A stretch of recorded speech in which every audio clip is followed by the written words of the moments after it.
देखिए, इटावा जिले का जो हमारा कार्यकर्ता है, संघर्ष से व्यक्तित्व का निर्माण होता है। वो संघर्ष करते करते इतना विद्वान, इतना ताकतवर, इतना परिश्रमी, इतना योजनाकार हो गया है कि उससे हमको सीखने की आवश्यकता है।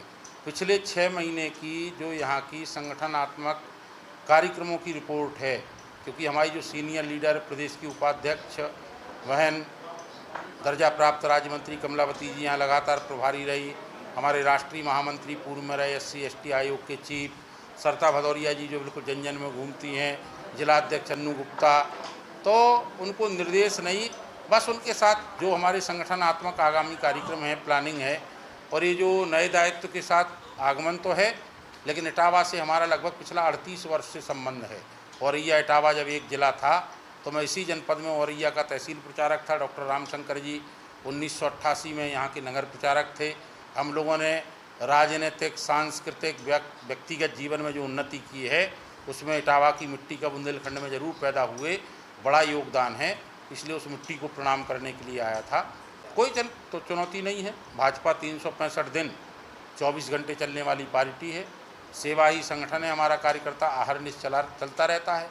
ये तो उनको विचार करना है जो कुकुरमुत्ते की तरीके से चुनाव में आके पैसा लेके, टिकट दे के अपने परिवार को जिंदा रखने के लिए राजनीतिक क्षेत्र में काम करते हैं। हमारे यहाँ कोई चुनौती की बात नहीं है। हमारी पूरी सेना तैयार है। जब शंख बजेगा तो हम युद्ध के मैदान में दुश्मन की छाती पर खड़े होकर के भारत माता की जय के नारे लगाएंगे। हाँ, बैठक में हम लोग थे, सारे पदाधिकारियों से परिचय, आगामी कार्यक्रमों की संरचना, पूर्व के कार्यक्रमों की समीक्षा। और भारतीय जनता पार्टी वो पार्टी है कि अखिलेश जी लोकसभा में खड़े होकर के कह रहे थे कि अमित शाह जी अध्यक्ष तय नहीं कर पा रहे, तो अमित शाह जी ने कहा कि भैया हमारे यहाँ इतने इतने करोड़ सदस्य हैं। अखिलेश जी ने अपने सांसदों को रोका और बाद में कान पकड़ा, कहा कि नहीं, बोले आपके यहाँ तो आपके परिवार से होना, हमें तो तय करना।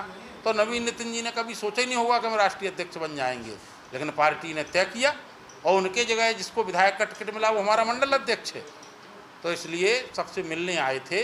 क्या होता है जब प्रवास व्यक्ति करता है तो प्रकृति, प्रभाव, बढ़ता हुआ कार्यकर्ता का सत्संग और व्यक्ति का उससे आत्मीय संबंध बनता है, और इसलिए उसी क्रम में मैं आया हूँ। उसी क्रम में लखनऊ हमारे प्रदेश अध्यक्ष जी आए थे। नहीं, कोई बड़ा क्षेत्र नहीं है, मुझसे बड़े क्षेत्र और हैं, भौगोलिक दृष्टि से बड़ा है। 52 विधानसभाएँ हैं, लेकिन हमारे यहाँ एक संरचना है, और उस संरचना को आप देखोगे तो उसमें किसी एक व्यक्ति के पास बहुत काम नहीं रहता। जो जितनी बड़ी कुर्सी पर बैठा रहता है उसके पास उतना काम रहता है। हमारा छोटा कार्यकर्ता बड़ा श्रेष्ठ है, वो सर्वाधिक काम करने का काम करता है। हमारा मासिक बैठक है, मंडल की बैठक है, शक्ति केंद्र की बैठक है, बूथ की बैठक है, नए दायित्वधारी कार्यकर्ताओं में बंटवारा है।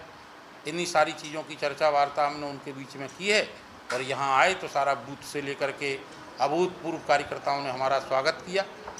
उसके लिए उनको हम ये मानते हैं कि हम 2017 दोहराएंगे। हमारे पास 47 सीट थी। हम भगवान से प्रार्थना करते हैं, वैसे तो 52 मांगेंगे, नहीं है तो उनसे कहेंगे भैया द्वितीय वरीयता में हमको 48 दे दो।